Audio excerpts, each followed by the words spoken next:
Bonjour à toutes et à tous, c'est Jinko, j'espère que vous allez bien. En tout cas moi c'est la forme, c'est la pêche Melba aujourd'hui car on se retrouve pour un nouveau concept de vidéo ayant pour but de raconter des histoires qui se sont réellement passées, des faits divers, des catastrophes, des phénomènes naturels, etc. etc. Tout étant de résumer chacune de ces histoires en un format de 5, 6, 7 minutes et on attaque tout de suite avec l'échec réussi de la mission Apollo 13. C'est parti.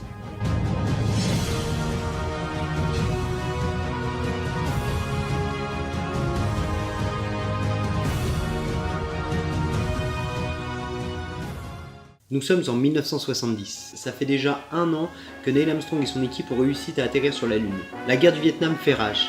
L'URSS et les États-Unis sont en pleine guerre froide. Et le long métrage de Disney Les Aristochats sort au cinéma.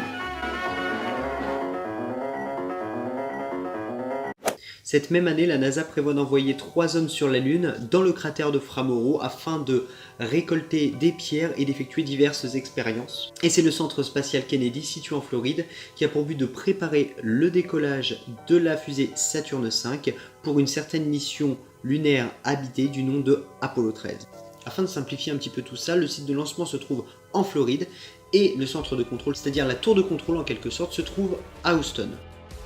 Notre équipage est composé de 3 astronautes. Tout d'abord, Jim Lovell, commandant de la mission, ayant déjà participé à des missions spatiales comme Gemini 7, Gemini 12, Apollo 8 et maintenant Apollo 13. Ken Mattingly, astronaute et pilote du module de commande.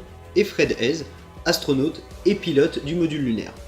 Malheureusement, 2 jours avant le décollage, c'est-à-dire le 9 avril 1970, les médecins diagnostiquent la rougeole à Ken Mattingly, qui sera tout de suite remplacé par Jack Swigert. Une fois les préparatifs réglés, les entraînements effectués, nous pouvons passer au décollage. Et c'est le 11 avril 1970 à 13h13 que la fusée Saturne V décolle avec ses 3 astronautes pour l'espace. Départ séquence mise à feu. Mise à feu.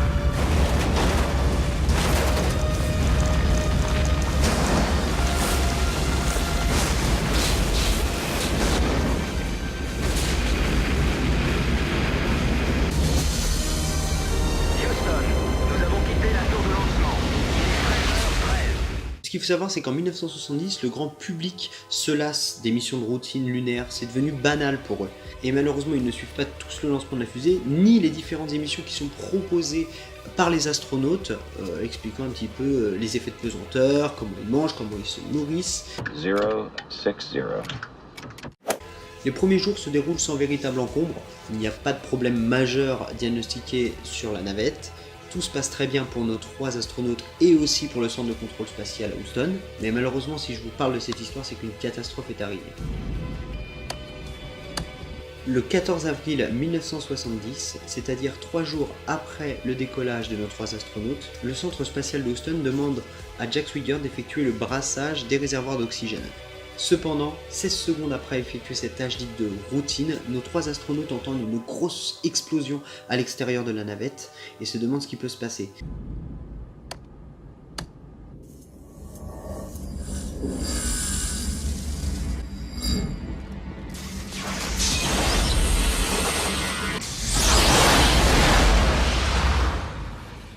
C'est ainsi qu'on entend la fameuse phrase prononcée par Jack Swigert à ce moment-là. This is Houston. Say again, please. Houston, we have a problem. Ce qu'il faut savoir, c'est que ces 3 personnes se trouvent à ce moment-là précis à 321 800 km de la Terre. En regardant par le hublot de la navette, nos 3 astronautes se rendent compte qu'un gaz s'échappe rapidement. Il s'agit en fait de leur oxygène, car l'explosion qu'ils ont entendue juste avant provenait de la désintégration du réservoir d'oxygène numéro 2. Le centre spatial de NASA leur dit qu'ils ne peuvent pas allunir, la mission est annulée.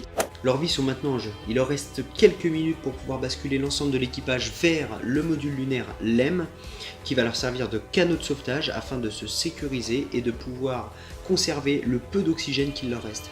Ils ont dû couper tout système électrique et arrivée d'eau, ce qui provoque une chute de la température, sachant qu'à l'extérieur il fait moins 113 degrés. C'est ainsi que la fatigue, le froid et le manque de vivre se font ressentir pour nos 3 hommes.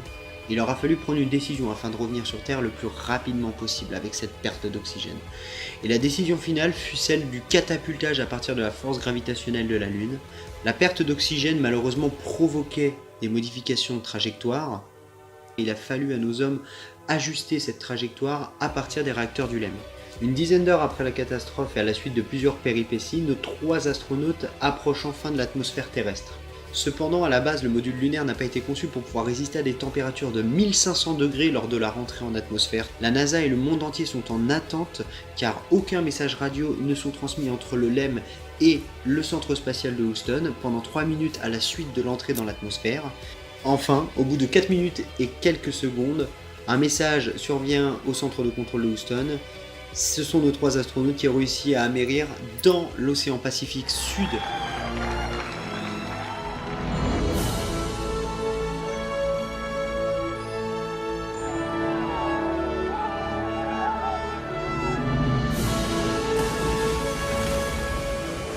La mission a été qualifiée d'échec réussi car les astronautes n'ont pas réussi à l'unir, mais ils ont réussi à revenir sains et saufs sur la Terre.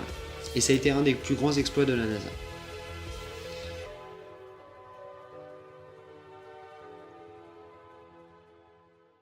Merci à toutes et à tous d'avoir regardé la vidéo, j'espère qu'elle vous aura plu. N'hésitez pas à vous abonner et lâcher un petit pouce bleu si vous voulez suivre la suite des aventures. Sur ce, moi je vous dis à très bientôt, c'était Jinkos.